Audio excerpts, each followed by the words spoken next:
There's utility and benefit of every single thing in this world, even a mere banana peel, which was being used till now only as a means of tumbling someone. Today's video will discuss banana peel remedies for radiant skin. DIY banana peel at home remedies.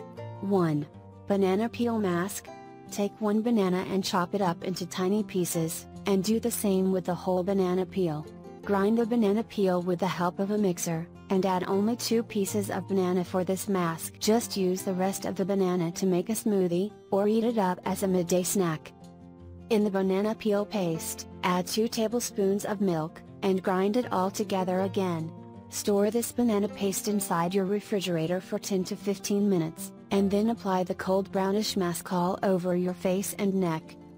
Leave it on for 20 minutes and then wash it off with cold water. Are you going to try this? Let me know in the comment section below.